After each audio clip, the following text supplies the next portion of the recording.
trên đó của trồng phong dê xóa lên số tù nhỏ sầu hỗ trợ chúa sẽ đó nếu nó tua giờ tôi chỉ lo là trên nó nói tôi còn là vô sợ kế mua sống này ạ từ đó nhớ cho họ tới lúc sò nó nhà đó lúc sò nó nhà tới nhá chị tôi chỉ lo được tu giờ sát sống mua cho bó bể còn chưa từ vào thao xe nhà lại sát không tí sẽ đây cho cụ bé mua chi tiết chào thế nhiều có bỏ tết vào chơi này ạ bé mua trong rồi nó bé mua có thâu thâu là luôn trong xe nhà làm được không được sát một tí nữa mua cho tí là luôn rồi vào mong ít sự là tiệc còn chưa từ nữa này ạ chỉ bảo bé sống nó là đi trả tới gì bé mong gì thật sự lúc rồi nó chỉ là tiệc còn chưa từ nữa nè trong bắt chùa là cũng hai tiệc còn chưa từ nữa xíu bé mua đế hiện nay nó mua trong sống đâu mua đế hiện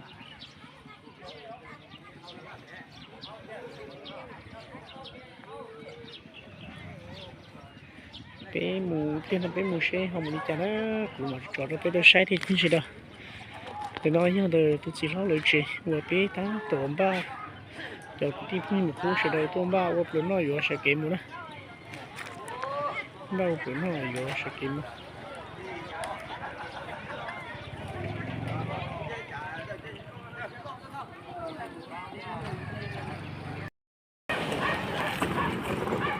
bé ba vừa sẽ kiếm nữa xe không nên những ta kia phải tôi hiểu tôi sao tôi á xe nó xe của mình thâu cái chỗ mua trong ilu luôn đó ilu luôn đó theo trên mà bắt đầu nói bán blog và tôi có sản phẩm một chỗ đó cho nên có sản phẩm một chỗ đó cho nên ra nó ra hồng cái gì cho và chỉ bảo chỉ có yếu thế chỉ bảo chỉ yếu này nữa cho nên tôi chỉ một chỗ nó nên ra nó ra hồng chứ ra hồng chứ đợi tôi chỉ một chỗ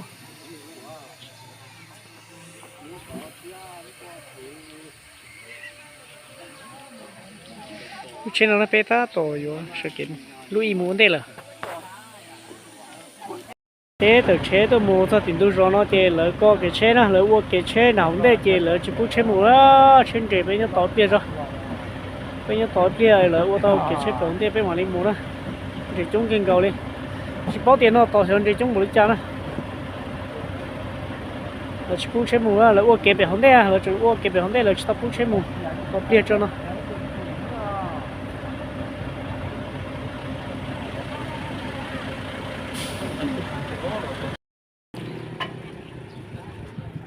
thì đó do để lúc ta là tàu để xây nhà kia để nó ở đây mình chỉ cho phép mà lên mua để nó gì mình chỉ để thế mình chỉ không cho phép mà lên để phát triển thì đó do nhớ cho lúc ta là tàu để rồi khéo rồi lúc của xây nhà để trong cho phút thì này trong có cái chùa xí cái gì phải bỏ qua gì bỏ họ nói như lúc ta la nó tàu nhưng mà hay hòn trong xây nhà thì lúc nó chỉ là lúc mèo ta la lúc lo cái kia lúc tập lên trong kia lúc nó để luôn trong xí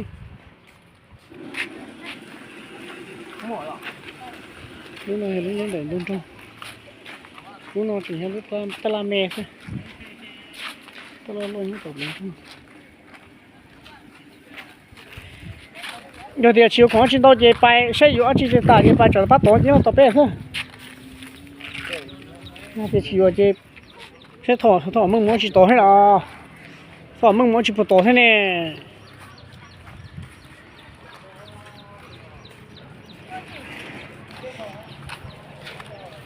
bây giờ mông giờ chỉ tổ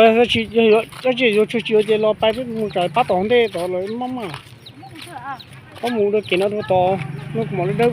chụp cái to mình xuống và chơi là phát chế trả nó còn nó chơi nó chơi là phát chế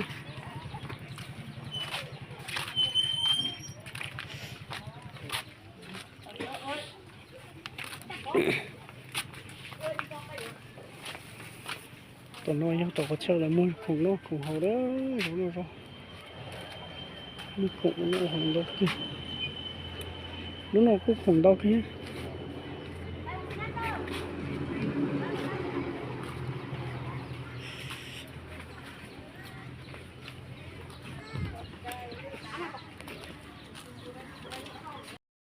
Cùng cục phá đến đó.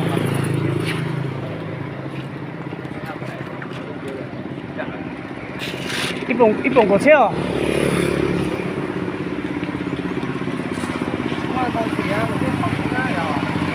Đâu đây là ít bổng có xe à?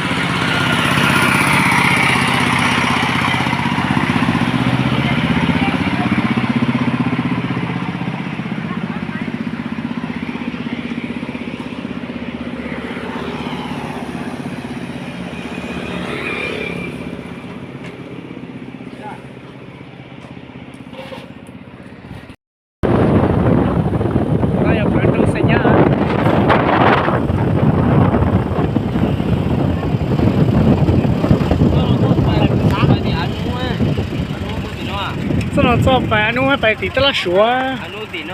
chắc cái xi nhẹ nữa bây giờ cái chùa đó hộp lớn trong sân nhà kia cái chùa cái phước kia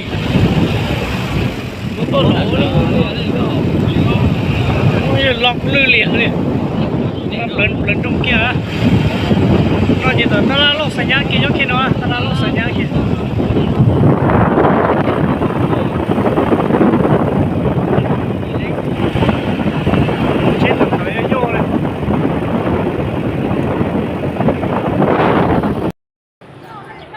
nó vô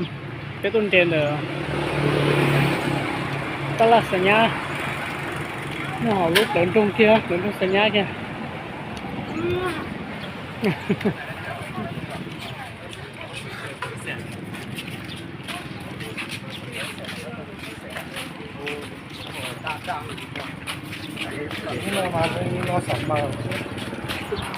trong là tới là nữa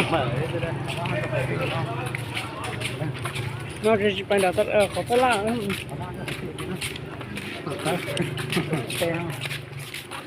nó tới pi bung rong vậy nhua với bạn ơi tôi tên thì bung rong á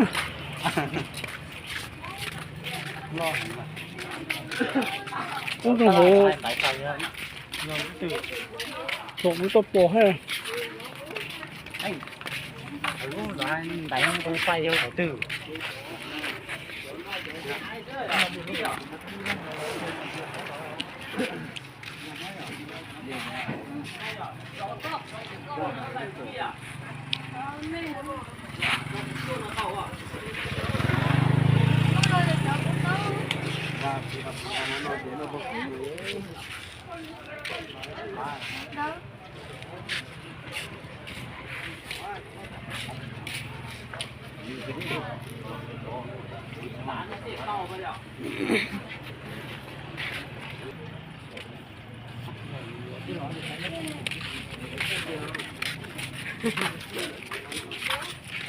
Tè thì có bao nhiêu chưa?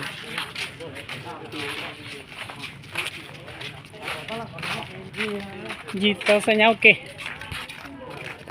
Con này với tuần gì sổ hay có sĩ đã có tuần gì đua.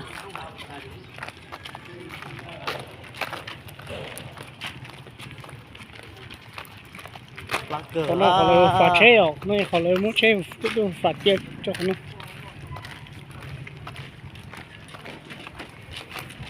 Một đế tiêu chỉ bông rong đó, kiểu như đó, cái tàu chỉ tàu cam được chế đó.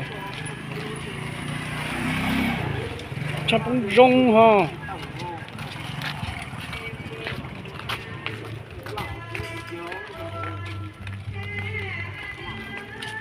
Chắc bông rong đó. Lỡ mù gió xứ lọt kia, gió cùng hậu ta lá rồi. Cũng ghen gì hậu chế kia, ta lên nó rồi nó gió xứ, to lại xứ. Thế là mình cho làm gì hậu cho rồi.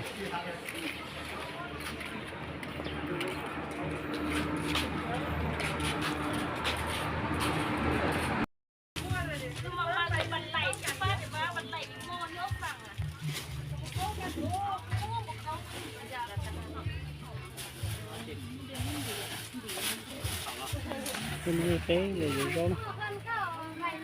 Mình rủi ro.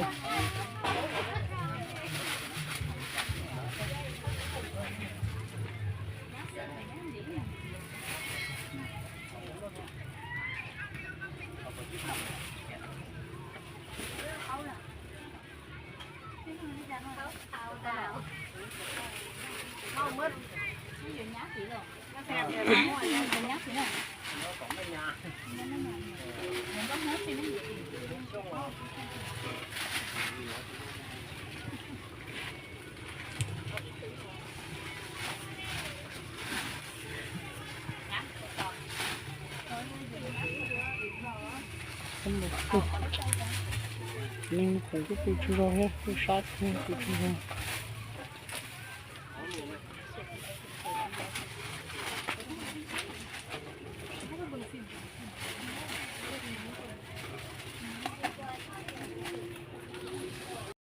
Bây giờ tôi ít ta sưu đua.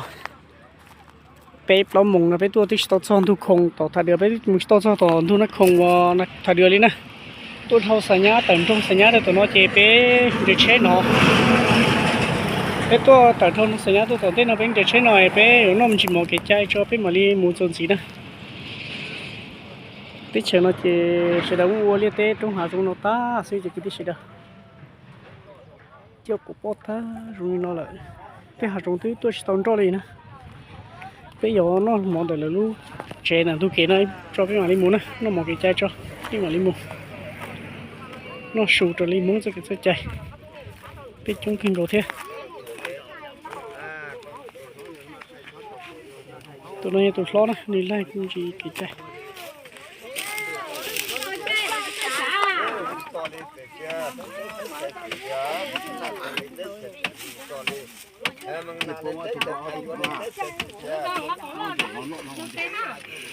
bộ thì chỉ bộ cho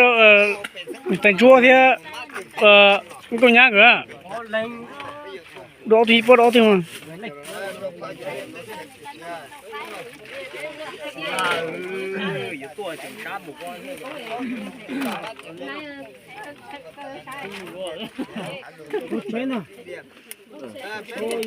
ô tôi cho con chết bữa nó mình chỉ thật tôi lên rồi tôi cho chừng sát cha thế ôi trời ơi tôi sát rồi nó cái nó mình chỉ một tả đó nó mình chỉ một tả chết tới rồi cái của đặc cấp bắp này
chờ nó gì sẽ đúng không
吃猪肉呀。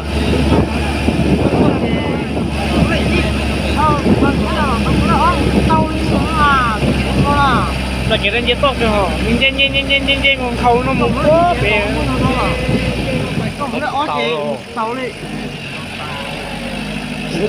Là to nó nhiều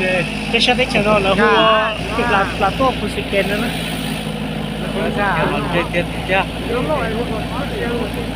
Lại hậu kiện đến trên cái này bé cũng cái cơ ho lại gì vậy à? Cái gì mà gì là? Dạ. Đấy chơi nha.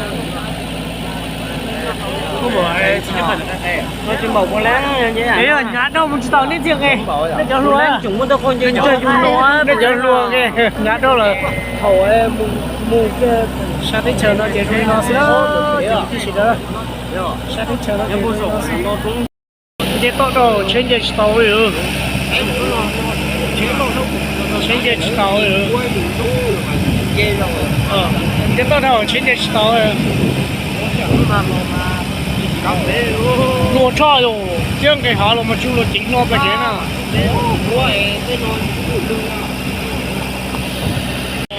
Ba triệu nữa, cái gì?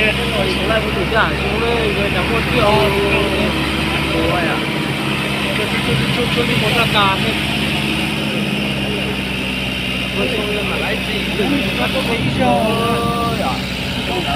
Là cái gì sản phẩm rất多nữa.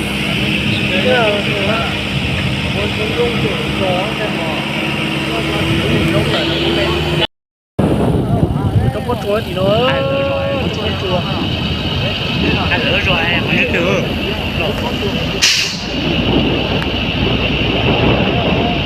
Nào nó còn chuyện Đây là một sáng đó, họ cứ ăn sáng chủ có chút rồi. Một sáng nó còn sáng chút rồi là sáng kia nè. Nó tỉnh đó nó. Đến xe lại nó bắn lù rồi.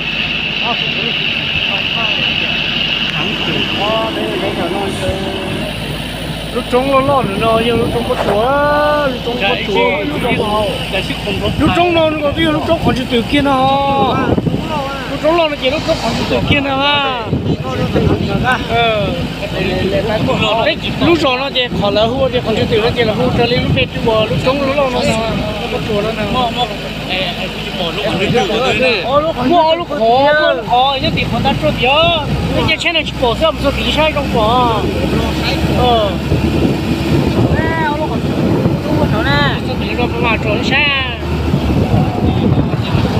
Rồi trở ra.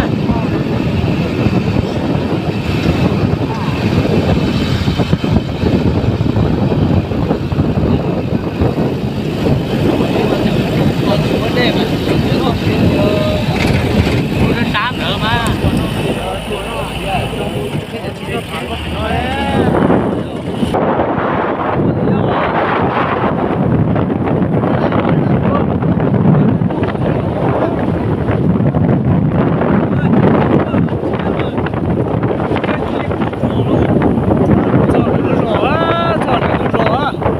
Nó chỉ mua thì lấy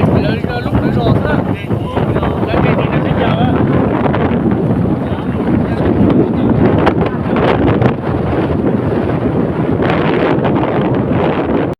Nó cái đồ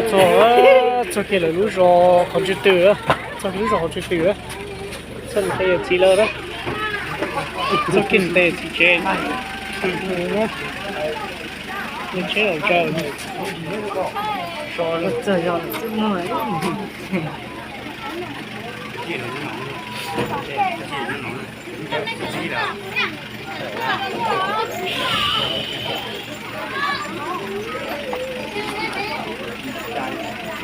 Mình chơi ở rau á, mình chơi đấy.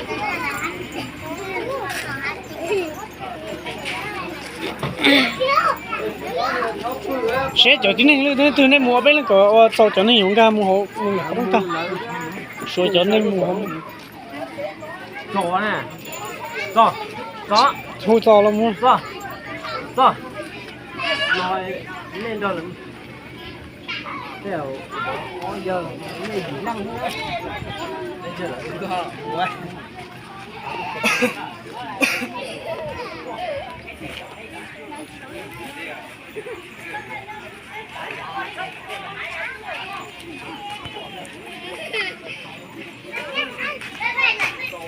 cái bên nó mình đi chăm mua luôn này rồi tôi sẽ chống đồ nữa rồi tôi sẽ chống cưới đồ hết rồi tôi sẽ chống đồ hết rồi tôi tập xài chống đồ sẽ chống đồ hết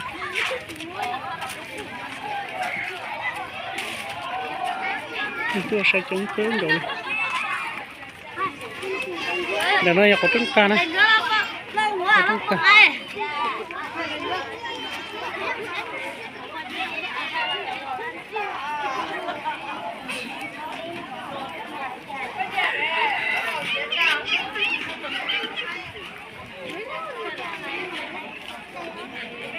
nó một chế ta là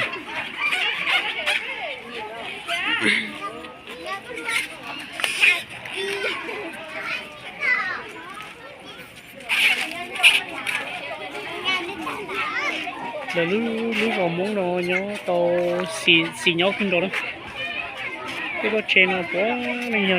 món xe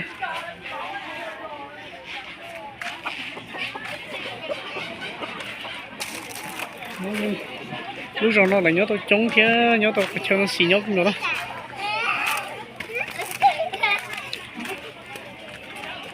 tiết kia thì lúc rồi nó mua trong có chùa cùng thầy là lúc rồi này còn là nhớ trời khó đi tia trời thu cái chế lo xin lúc rồi nó nhớ tôi xì nhớ kinh đồ đi chỉ tiền mất sở nó cũng máu tới trong trò lúc rồi cho nó sẽ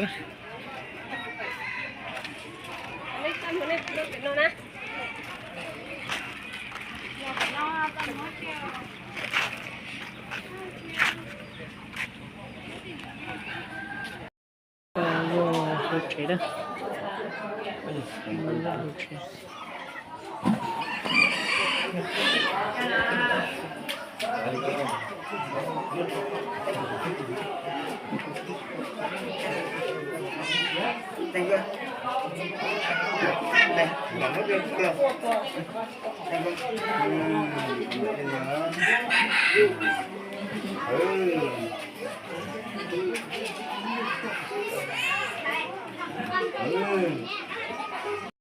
tụi bố nó tụi vô tụi nó ở trong chúng nó cầu chỉ lan tởn kỳ cưng cầu thế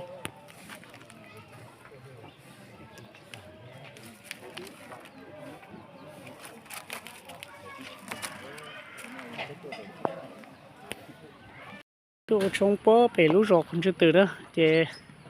lú rọ đợi chơi lú rọ mua bó chơi bó chùa cùng trong chùa xứ thì cùi hợp lúa lúa đê này ạ chỉ mua đê thì rõ to xía xí chỉ mua đê thì đê rồi thì nó chơi một cái thâu tôi đã đê bốn đảo lúa rõ mắt đầu bốn nó tôi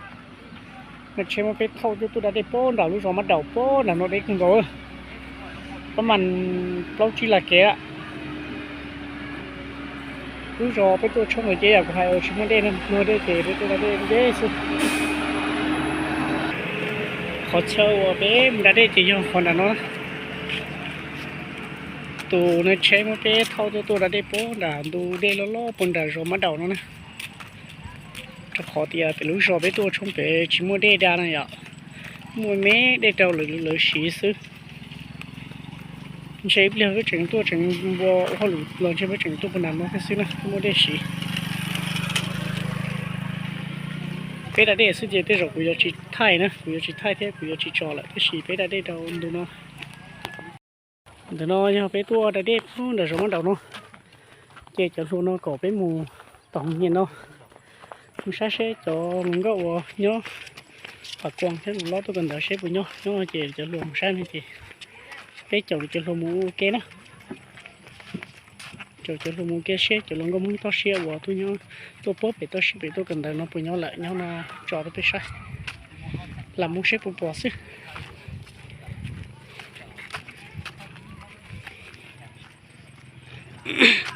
lúc cú rồi bắt đầu nó là quy nhon để cứ rồi là đi rồi cho cái này cho cái và một đôi phạt quăng theo lúa này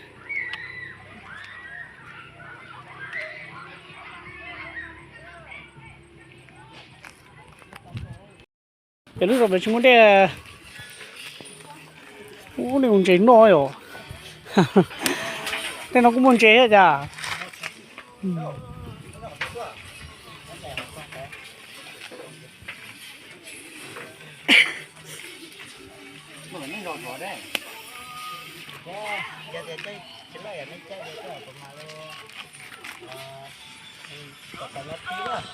Bây giờ cô tụi nó thi chạy đấy à, nó đã có phải không chút từ hơi à. Để nó hơi cho mi nhỏ móng nó về tôi cần đó cho nó cho cái chó mi nhỏ móng nó có về thật con tôi cần đó sẽ đó tôi nhớ từ nó cần đó nhớ từ bây giờ ô này yêu linh không yêu linh yêu không lo nhau lúc này nhau cần đó nên nó mà nhau tôi khó xếp cơ hết nhau tôi ít phăng cái này họ bé mẹ là bé nhau cần đó nên nhau có hết đi ít sắc một thời ít sang giờ nhớ chỉ không nên nhau rồi nó hết rồi ít không bị chơi lên nhau rồi ít không nên chơi lên plong lên bây giờ nên nhau tàu cá sấu luôn rồi ạ ít không chơi lên plong lên bây giờ ít không plong lên chơi lên cho thiểu nó bỏ lên đấy chấm điểm bóng thần thua cả giờ nè bỏ lên nhau bể rồi bể tôi không biết tôi cần tới chống cái nó hay tôi chống nó thì tôi luôn hết thì xả nhau tôi chống nó này tôi luôn thì xả nhau ô nè lúc còn nó chỉ khớp tao có cây rồi xét họ mua không khâu ấy còn tôi có cây rồi thì sửa sai à thì chỉ cái ta có gì có trộn cái thiết tao như sửa cái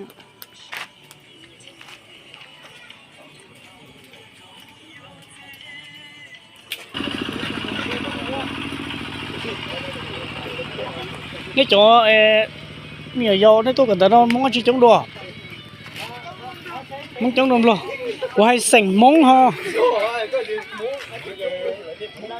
món lo chống à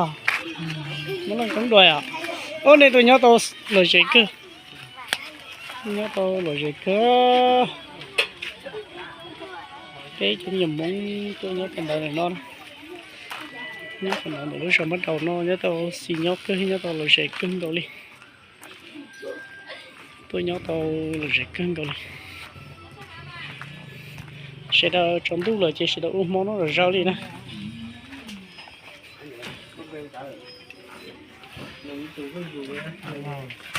nhảy tiêu đấy xem nào anh đẹp có muốn vui trong đồ nè bạn ơi tôi nhớ không có gì một bé một lắm ô này tôi nhớ tao đi chống nó hai lò rẻ hết thì xì nhớ nó bên này nó hết tao luôn hết thì là nhớ chân trai tôi sao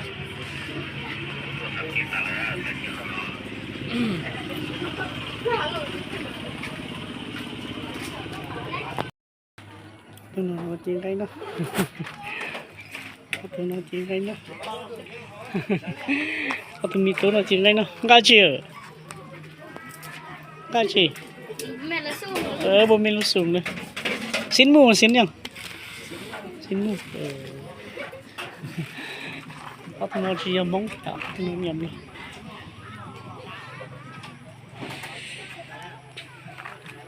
ta trò thiểu chế sinh ra nó có lên như chấm nhầm mong nhỏ để khỏi cuộn thế nó tôi cần thử xin á bởi nhỏ tôi bị rồi ít thành rồi tôi xếp về chỉ là ngày tôi cần thử đã rồi bắt đầu nó họ bé là bé của tôi chống bé còn chỉ từ bé hết thì bé tôi đã đến là rồi bắt đầu nó thì cho cứ là nó sai nhóm nhận sai lần gốc này nó thì cho lại loài nó trò lại giống như tung xài cần tới nó lại phải chơi nhỏ chống nó hầu trâu của chụp cái dương này tao sai thì tết cho nó muốn cho miệng muốn của tôi cần tới rồi nhẹ bữa chả nữa vậy giờ này giờ chỉ tôi nhớ cần tới chơi nhớ tôi chúa gì nhớ uy ba rồi nó xíu thế là tôi nhớ ok là thế là của lò rẻ thế sản nhớ quy hoạch lũ lợi cơn cầu thế này có tiền là tôi nhớ tàu ok xí sau tôi nhớ ok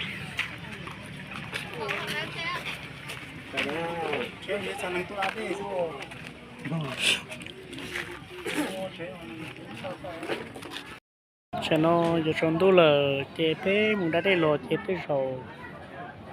bây giờ nhớ tao cái xe họ lựa đã chỉ sức đại biểu nó lo để là hết thì quý mà làm sau đi nó sẽ này cũng chỉ được thì bác sĩ sẽ đại tuần gì sẽ bây giờ họ lựa mi cha trôi cha sẽ ta kỳ bởi cái xe của họ vừa mới sợ gì thay là lúc họ trong cái sai này ạ